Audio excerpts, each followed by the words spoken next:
We all like to think we're making smart financial decisions, but sometimes what seems like a great move ends up costing us more in the long run.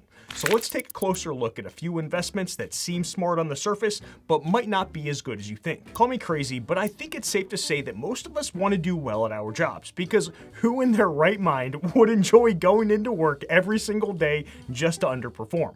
But there's a fine line between putting in the effort to succeed and putting in so much into your job that you forget that it's just a job. Here's why. No matter how much you love your job or how much value you think you're bringing to your employer, at the end of the day, you're just a number in a system. Now, this isn't to say your employer doesn't value you, but the unfortunate truth is that they will prioritize their financial health through measures like downsizing or outsourcing jobs over your personal well-being. And this is where over-investing in your job, it becomes a risky financial move. If you're putting all of your energy into your work and relying on this one job as your sole source of financial security, you're setting yourself up for potential trouble. You're just one organizational change, economic downturn, or restructuring away from being let go. It doesn't matter how many years you've been loyal or how many extra hours you've put in. Nothing is guaranteed. I've got a friend we will call Tim, and he was overly loyal to his employer, which we'll call the toilet store. Now, I always made fun of Tim because of how overly loyal he was, because that's what friends do, and I also thought that he was holding this random company on too high of a pedestal. In my opinion, Tim started to get a little too lost in the sauce, and it was creating a blind spot for him. He worked at the toilet store for 12 years, and during that time refused to even consider looking for a better paying job with higher upside, because he was convinced that he would receive as much loyalty from the company as he was giving them. But that all changed one day when he got laid off from the toilet store, and it absolutely crushed him from a psychological standpoint. This is why I always recommend considering yourself what I call a career mercenary. Now, I understand that might sound a little extreme, but hear me out. A career mercenary is loyal to the mission, not the employer. They go where the opportunities are best, where the pay is highest, and where their skills are actually valued. In the same way, you should always be ready to assess your situation objectively. Are you compensated fairly? Is your career growth in line with your ambitions? Do you have a backup plan if things suddenly go sideways? Has your employer been stringing you along for too long by promising a different position that just never happens? Being a career mercenary means that you're always in control of your professional path. You're not tied down to one company, one role, or one industry.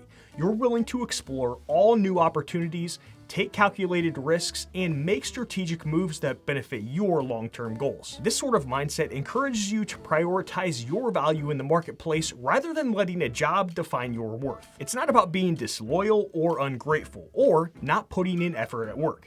It's about understanding that no company will look out for you as much as you will look out for yourself. When they say, "Oh, we are a people-first company, so we really care about you." No, they don't. It's just a bunch of BS lip service, so don't buy into it. Oh yeah, and friendly reminder that HR is not your friend. As much as they say, "Oh, if you have any issues, please come to us first because we are here to help you." Don't believe them. What they mean to say is come tell us first so that we can reduce the damage done to our company. Their main responsibility is to protect the company, not you. Don't be fooled into thinking that just because you have a good relationship with HR, they'll always have your back. If it ever comes down to choosing between you and the company's interests, you can bet HR will choose the company every single day of the week. And that secret you think you were telling them in confidence will spread to people you hoped it wouldn't. Sorry to all my HR viewers out there. I am sure you are great people in your personal life, but professionally, you are some of the least trustworthy people I've ever met. Nowadays, it is so easy to get caught up in the negative. Watch the news for just 10 minutes and you'll probably think that everyone in the US is getting their dog snatched up and eaten for dinner by some random guy across town. It's almost become a habit for many of us to fixate on worst case scenarios, whether it's about our finances, the economy, or the future in general. Constantly investing your time and energy into seeing the negative side of things can feel like you're protecting yourself. But in reality, it's just another dumb investment. So why are we so drawn to the negative side of things? Turns out our brains have been hardwired to respond to threats for thousands of years, and for good reason. It is a survival mechanism. For our ancestors, paying attention to danger, whether it was a predator or a food shortage, was literally a matter of life and death. That negativity bias helped humans survive, and it's still a part of us today. Even though we're no longer facing the same life-threatening dangers, our brains haven't caught up.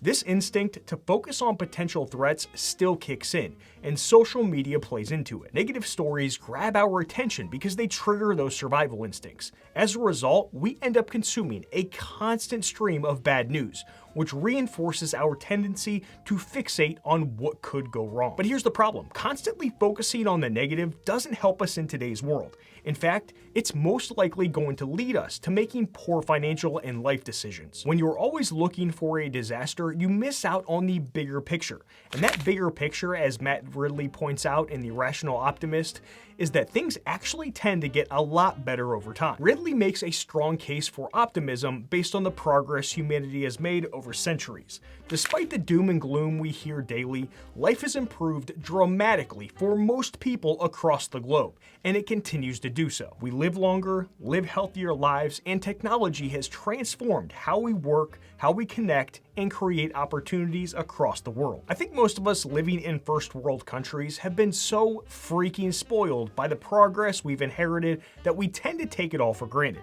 We forget that the conveniences and comforts we enjoy today are luxuries that past generations couldn't even dream of. We've become so accustomed to this lifestyle that when things don't go perfectly, it feels like a crisis that can never be solved. It's to the point where we almost look for the smallest negative event and throw a magnifying glass on top to blow it up into something bigger than it actually is. This is not to say things are perfect or that there aren't challenges along the way toward progress. But Ridley's key message is that humans are incredibly good at solving problems. So why does this matter for your finances?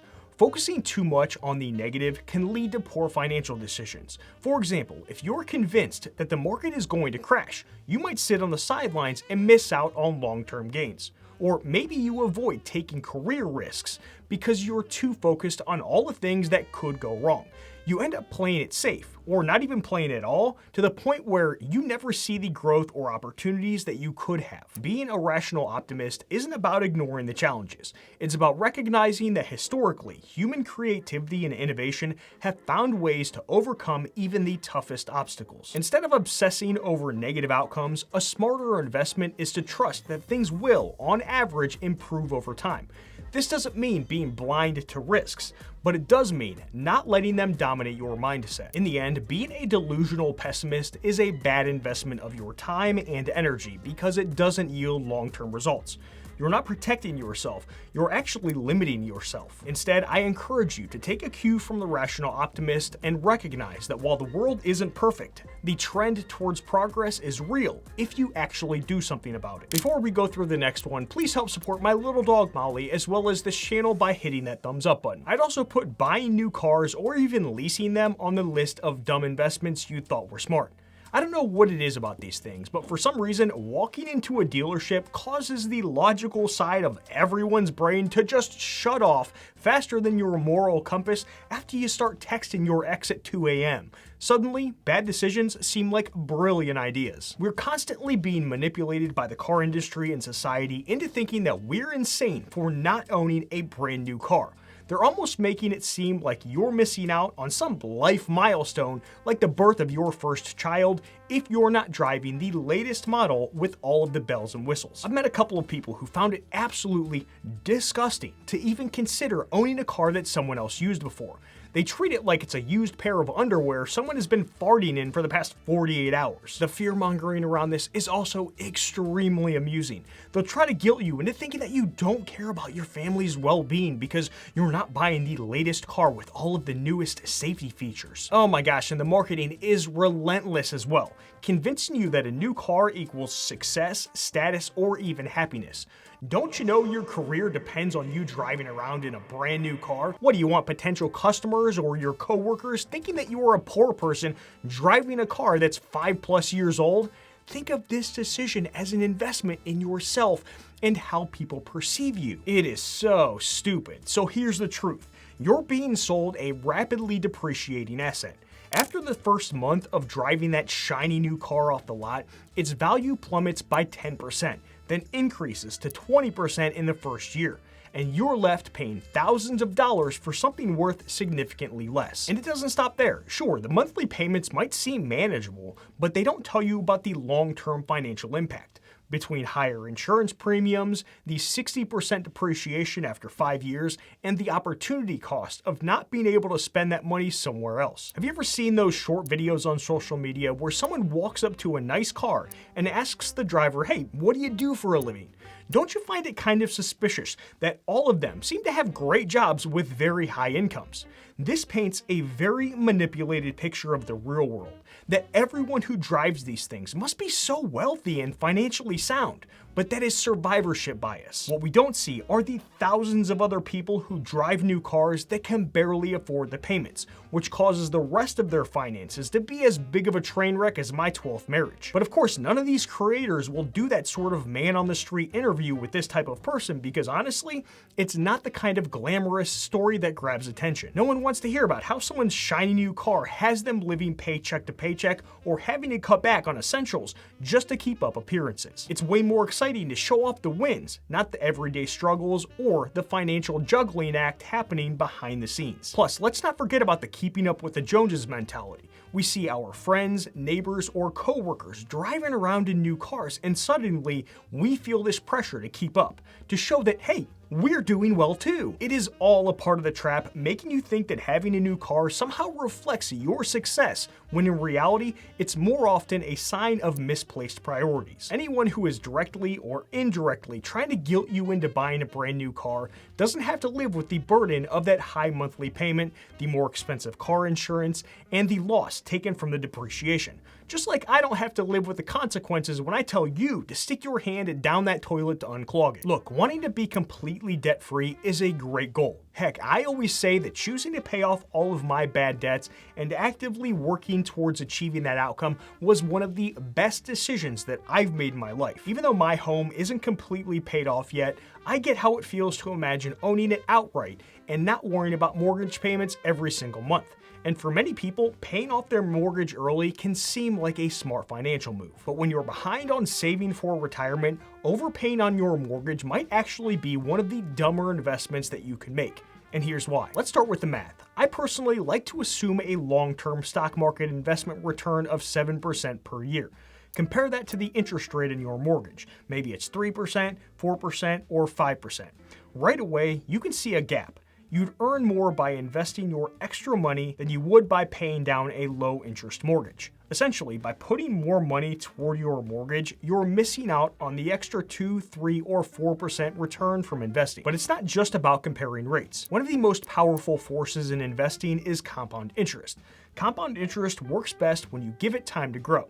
So the earlier you start investing, the longer your money has to compound and multiply. The problem with focusing too much on paying off your mortgage early is that you're missing out on those crucial early years of investment growth. By shifting money to your mortgage instead of your retirement accounts, you're robbing your future self of the chance to benefit from long-term compounding. There's also the reality that mortgage debt actually becomes cheaper over time due to inflation.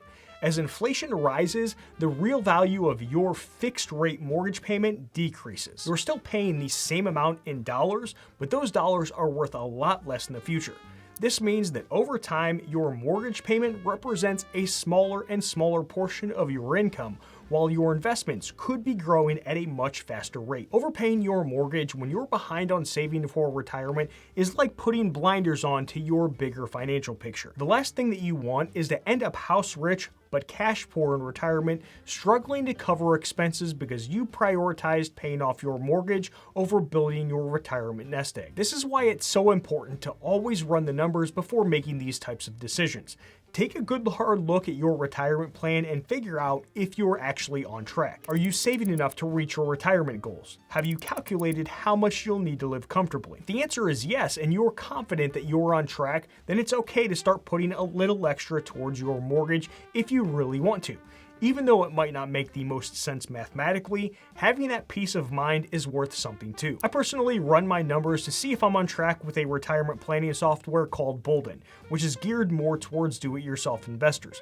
You can open a free account using the link in the description below. Just a heads up that link does help support this channel at no extra cost to you. Don't take this the wrong way, but I think we all need to earn the right to pay extra towards our mortgage. And by earn, I mean making sure that our retirement savings are in good shape before starting to divert extra funds towards the mortgage. So yes, being debt-free is a great goal for everyone. But when it comes to your mortgage, make sure that it's not standing in the way of your long-term financial health. Focus on retirement first, because time is the most valuable asset when it comes to building wealth. If you want to know how much to save for retirement, then watch this video to your left next. Hit that thumbs up button before you go. I'll see you in the next one, friends. Done.